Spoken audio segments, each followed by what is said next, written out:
This is golf, but with weird sound effects.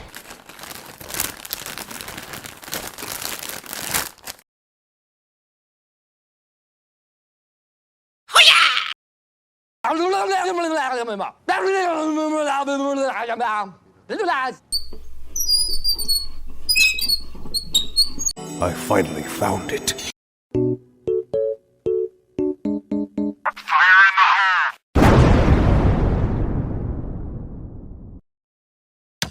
Whee!